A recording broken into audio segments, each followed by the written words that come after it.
Video उन लोगों के लिए है जो हार मान चुके हैं और मायूस बैठे हुए हैं। ऐसे ही लोगों को इस वीडियो में इंकरेज करूंगा जो किसी एक को छोड़ जाने के बारे में सोचकर खुद को दुख दे रहा है। उन लोगों के बारे में नहीं सोच रहा है जो इसके लिए भगवान से प्रार्थना कर रहे हैं कि ये सफल हो जाए, इसके साथ जो चीजें हो रही हैं सब कुछ ठीक हो जाए, सब कुछ सही हो जाए। तुम उन कुछ लोगों के बारे में सोचते हो जिन्हें तुम्हारी समस्या की परवाह तक नहीं है, और तुम उन लोगों को भूल जाते हो जो तुम्हारे अच्छे होने की भगवान से कामना करते हैं और जो तुम्हारे साथ हर वक्त खड़े रहते हैं। किसी एक के छोड़ जाने से जिंदगी खत्म नहीं होती। आराम से बैठो और सोचो, अभी बहुत कुछ है जिंदगी में फोड़ने के लिए।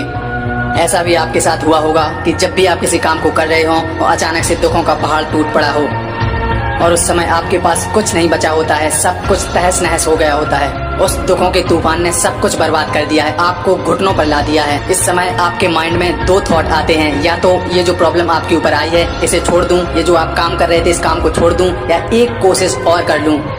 यदि आपको दुखों के तूफान से बाहर निकलना है तो आपको अपने दिमाग में हमेशा दूसरा थॉट रखना है कि बस एक कोशिश और, वन मोर टाइम। जब इंडियन आर्मी की 1600 मीटर की दौड़ होती है तब पहले राउंड में उतने नहीं थकते, दूसरे राउंड में उतने नहीं थकते, तीसरे राउंड में इतने थक जाते हैं कि लोगों के दिमाग में एक आइडिया आता है कि अब इसको छोड़ दें, और कुछ लोगों के दिमाग में आइडिया आता है कि बस अब खुद को झोंक दूं, और वो उस दौड़ को पास कर जाते हैं। आप एक बार में अपनी मंजिल की तरफ एक ही कदम बढ़ाओ, धीरे धीरे बढ़ते रहो। आप देखेंगे कि एक दिन आप अपने फील्ड के महारथी बन जाएंगे।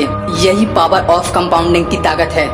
धीरे धीरे मल्टीप्लाई होकर चीजें इतनी बढ़ जाती हैं कि आपकी सोच से भी ज्यादा हो जाती हैं, चाहे वो पैसा हो, पावर हो, ज्ञान हो, सक्सेस के सोर्सेस हो, सक्सेस हो। आप धीरे धीरे अपनी मंजिल की तरफ बढ़ते रहिए, एक दिन आप अपने मुकाम पर जरूर पहुंचेंगे। आपको अपनी मंजिल की तरफ जाने में ऐसा भी हो सकता है कि जो चीजें आपको पसंद नहीं है वो भी करनी पड़ रही हों। जैसे सुबह जल्दी उठना पसंद नहीं है, सुबह वर्कआउट करना पसंद नहीं है, सुबह बुक्स पढ़ना पसंद नहीं है, फिर भी आपको ये करना पड़ रहा है क्योंकि यही वो रास्ते हैं, यही वो सोर्सेस हैं जो आपको आपकी सक्सेस की तरफ ले जाएंगे।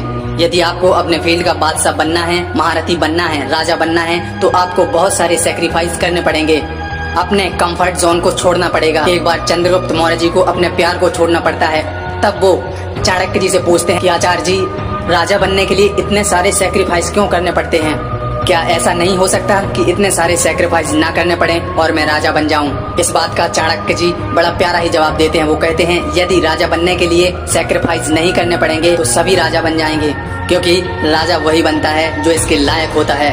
यदि आपका बुरा वक्त चल रहा हो तो कभी ये मत कहिए कि मेरा बुरा वक्त चल रहा है, बल्कि ये कहिए कि मेरी ये ट्रेनिंग चल रही है बुरे वक्त से लड़ने के लिए, आने वाले वक्त को बेहतर बनाने की। रात के बाद दिन आएगा, ये नेचर का रूल है। बुरा वक्त भी एक समय के बाद बीत जाएगा, ये भी नेचर का रूल है। कभी भी अपने लक्ष्य की तरफ चलना बंद मत करो, कभी भी हार मत मानो। एक सिपाही की तरह सर ऊंचा और सीना चौड़ा करके फुल कॉन्फिडेंस के साथ बैड टाइम, बैड सिचुएशन को फेस करो।